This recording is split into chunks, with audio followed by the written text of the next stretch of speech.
Well, what is it? It's an SG with a giant dragon inlaid on it. And in the words of my friend Nigel from the internet, it is the Enter the Dragon Bruce Lee SG. So I've always seen these overseas guitars with these crazy, crazy inlays. And you know, you'll see something from the PRS private stock and it's $25,000 and it's got solid mother of pearl and all of that on it. And then you'll see one of these Vietnamese guitars from one of these small workshops for like $1,000 and it's got the crazy inlay work. A lot of them have really beautiful wood, awesome inlays, but are they any good? Well, for a long time, I've been buying things from Antonio Tsai out there in Vietnam. Nothing about this guitar when I got it was usable. Everything about it I love, other than the measurement of the frets or where the neck joins the body. Nothing right about some of these guitars. It didn't stop me because I love inlay and I love unique guitars, and if there was ever going to be a time for a Benny Goodman custom model I can actually afford, it would be buying one of these overseas guitars and making it what I want. So I called my buddy Josh from JMP Guitars. We've been working on guitars together for over 20 years. This guy, I can call him up and say, hey man, I wanted to do X, Y, and Z, and he'll draw a schematic and he'll make it all work. He'll tell me the best components. In fact, Josh is probably the only person that I know that might actually be more neurotic about guitars than I am. He's about 6'4", maybe even taller than that, and about 300 pounds, and he's a master martial artist. I mean, like, I think 6th or 7th degree black sash, whatever that means. One time he actually picked me up by my neck and held me out straight. That's calisthenics for you, but we're still friends. I love Josh. And it's hilarious to see a 300-pound, 6'4" guy lift his leg above his head because he's still limber because, well, he's a kung fu master. He's good at it. He's good at it, and he's got big, scary tattoos, and he'll kill you. So when I brought this guitar to Josh, he basically said it almost ruined his life because, well, to make it to my standards, required a lot of work. Because as much as somebody with extreme talent is inlaying this beautiful dragon, I'm pretty sure crying children that have no idea what they're doing are whittling away at the wood in Vietnam.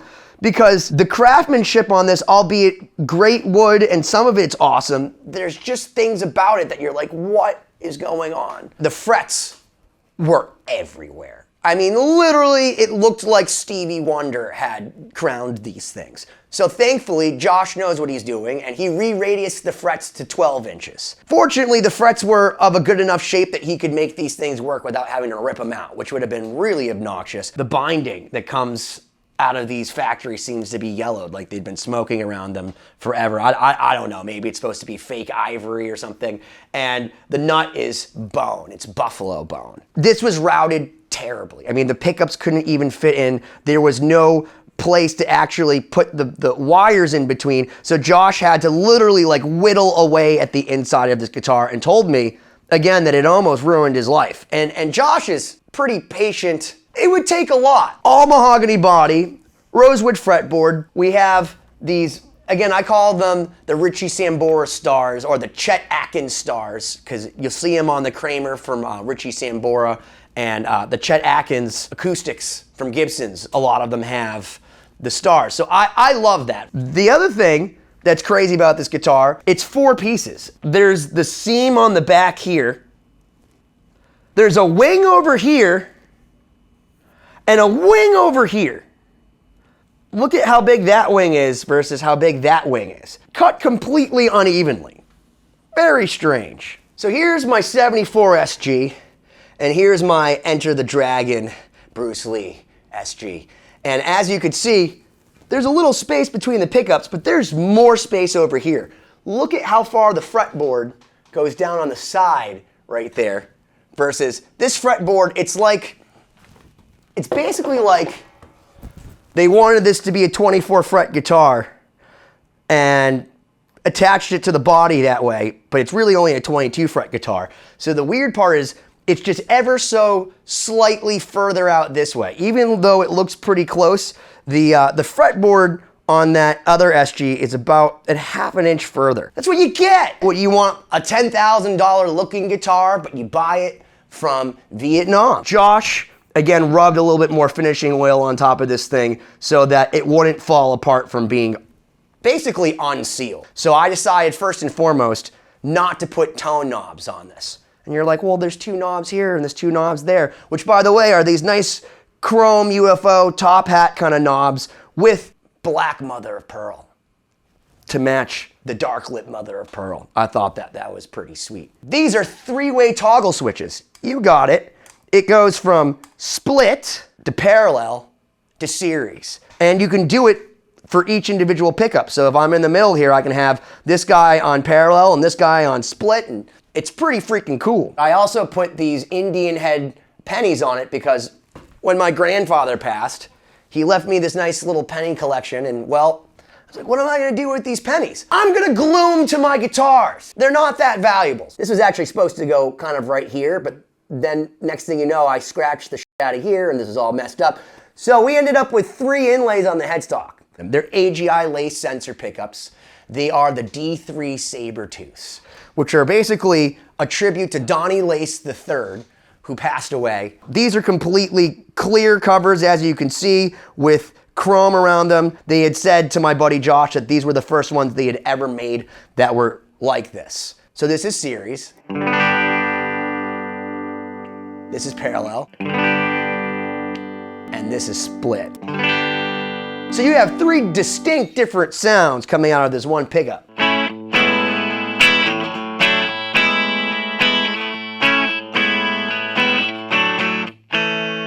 Now that's split. Now let's go to parallel.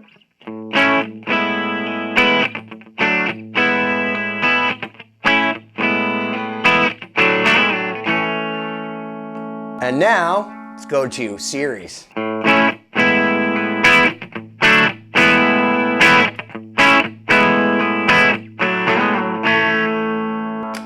Now if we go to this neck pickup, we'll start off in series as well.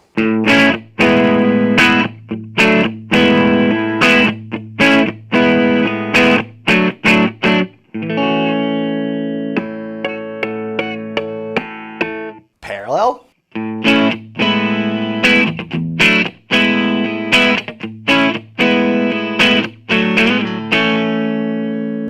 And then split.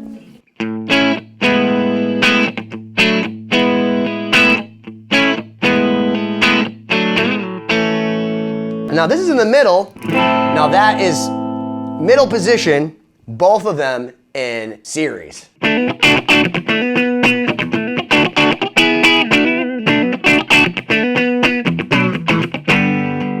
Just split.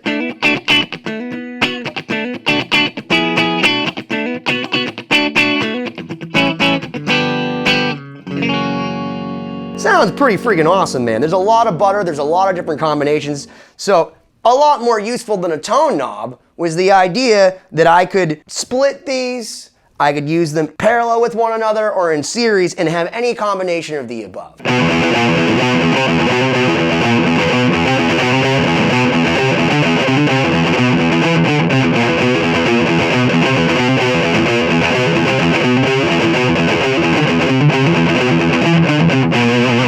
Let's go to parallel.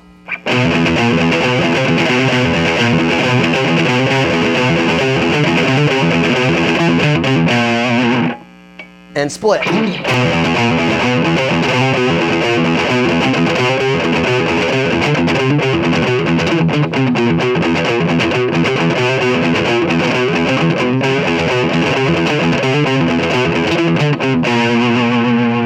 So right now I have it on series on the rhythm pickup right here.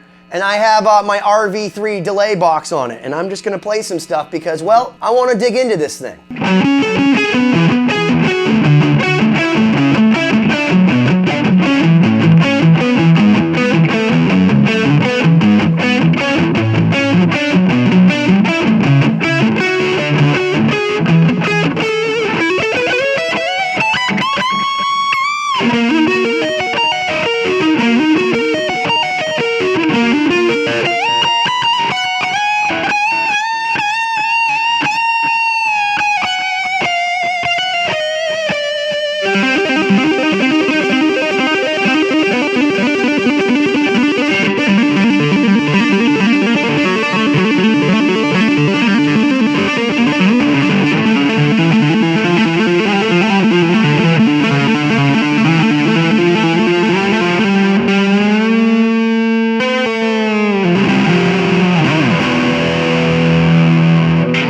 thing sounds freaking rad. It plays rad. Other than the fact that the neck feels a little bit further out here than my Gibsons do. The craftsmanship on it was terrible at first. So how does the Enter the Dragon Bruce Lee SG hold up? It's amazing, but I am thankful for my martial artist friend Josh from JMP Guitars, because otherwise it simply wouldn't play. Why don't you smash that subscribe button already?